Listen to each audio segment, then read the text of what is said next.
What's up, fellas? In the first of today's videos, we're going to be taking a look at the LA Lakers, who have had a rough stretch here lately. They lost 5 of their last 6 games. Their only win in that stretch being an 8-point win over the Minnesota Timberwolves.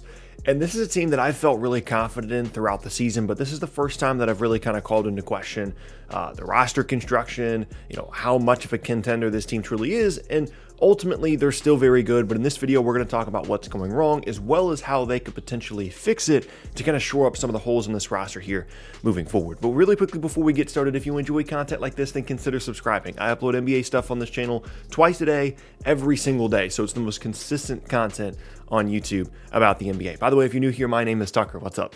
If you're enjoying the video as well, you can leave a like rating on it, and you can check me out at various socials and a link tree down in the description below.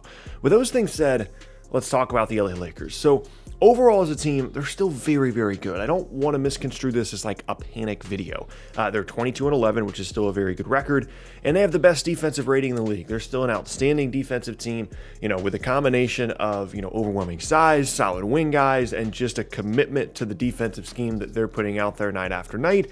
And that is not going to change. Now, what has changed for them lately in terms of why they're not playing particularly well is Anthony Davis has not been playing, and this is not a team that is built around their depth. They're built around 2 really good players in Anthony Davis and LeBron James, and other guys that do stuff around them. But, anytime you're missing someone like AD for a significant amount of time, it's going to have a negative impact on your team, and that's kind of what's been happening lately. But that isn't to say that there aren't holes on this roster, and that's what we're going to be talking about, throughout the video here. So the first bit that I see, of course, is on the offensive end of the floor, but more specifically, the lack of perimeter creation is kind of alarming when it comes especially to the second unit. I mean, I know that, it's a pretty similar roster to last year where there's just a couple of guys that are going to create and then a couple of guys that are going to shoot. Like there's a lot of specialty guys outside of LeBron and AD. So it's a similar roster to last year, but they're having even more issues creating within that second unit.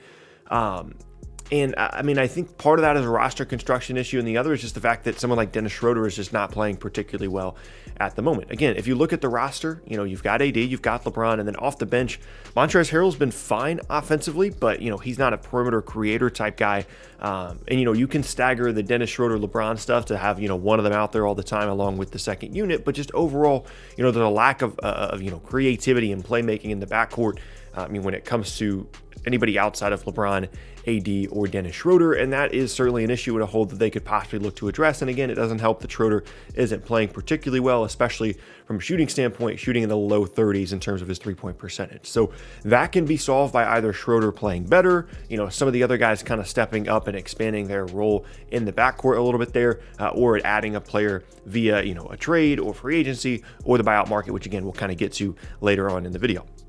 The other aspect of this roster that is struggling, and again, it just kind of represents a bit of a hole in this roster, is shooting. They're bottom 6 in both 3-point shooting percentage as well as attempts, and that's going to be a continued issue for this group. That's not really the way that they play. They try and overwhelm teams with size and their defense.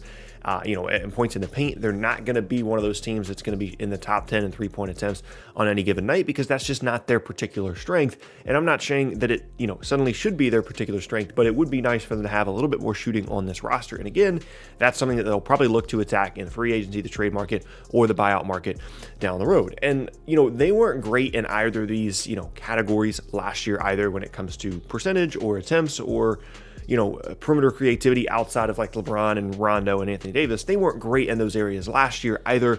And of course, they ended up winning the title, and you could make the case absolutely that their defense and their size would once again carry them to a potential title this season. But anytime you're dealing with a back-to-back type team that, just won the title, they're always going to be looking to shore up their roster and make some improvements in comparison to the year before.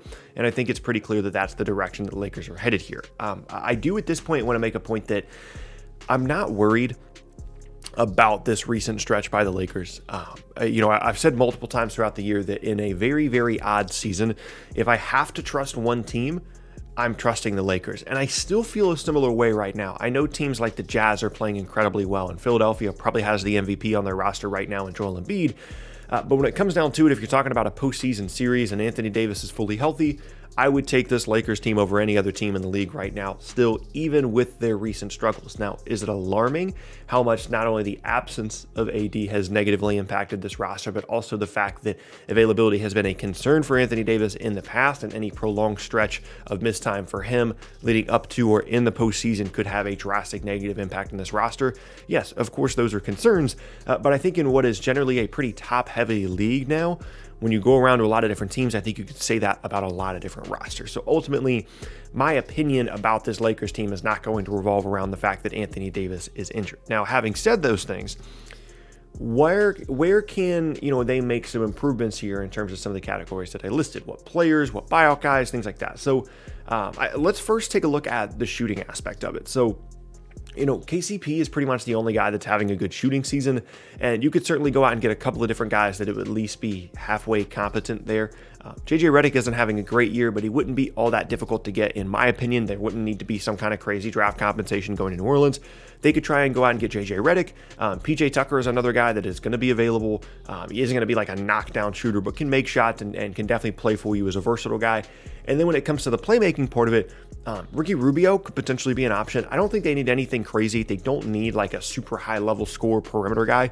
They just kind of need someone else out there that can handle the ball, that can kind of allow LeBron to cruise a little bit more, in terms of the offensive end of the floor, not have him wear down too much. And again, just to kind of counteract the fact that Schroeder isn't having as good of a season either as he started the year having, or as people kind of would have expected him to this point in the season. So a couple of different options there. But I think ultimately, here's what's going to happen with this Lakers team. Whenever Anthony Davis comes back, we're going to realize, okay, there's no reason to panic here. They've got plenty of pieces on this roster that they can make work.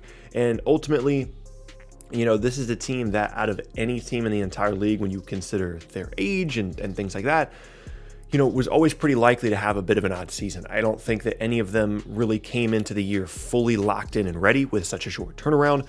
I don't think that the motivation is nearly the same when you literally just won the title a couple of months prior.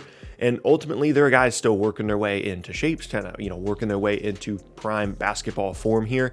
And they don't need to be at the top of their game until the end of the season anyway. So ultimately, I don't think that is, the end of the world. And I think that, for some of the guys, they're just kind of cruising. LeBron has had, MVP caliber performances basically every single week, but then there are other times where he puts up his numbers, but he's just kind of chilling out there. He's kind of hanging out. So again, reasons to not be worried there about LA. And I think ultimately, as much as we want to look at trade targets or things like that, they could possibly make happen, it's going to be difficult, for LA to bring in a significant piece here just from a salary matching standpoint. Wes Matthews makes like $3.5 million, and maybe you can cobble something together from there. But unless you're including Kentavious Caldwell-Pope or Dennis Schroeder, it's pretty difficult to make any kind of significant salary work on this roster. Even trading for someone like JJ Redick is at least relatively difficult. You'd have to cobble together, Matthews and a couple of other random contracts to make it work.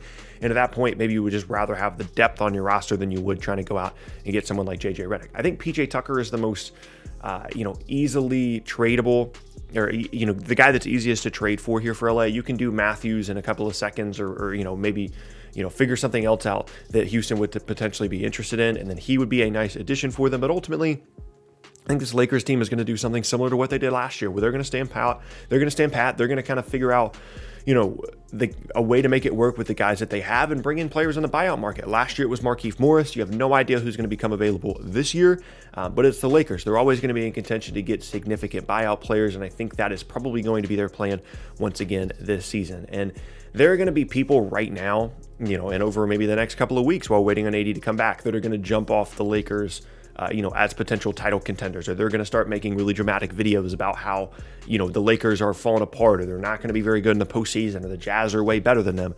I just want to make it clear that I'm not one of those people. I'm not one of those people that are suddenly thinking the Utah Jazz are going to beat the LA Lakers in a 7-game series, assuming that both teams are fully healthy. Now, it's concerning, the Anthony Davis stuff, not only the injury itself, but his history with injuries at times, specifically lower body injuries.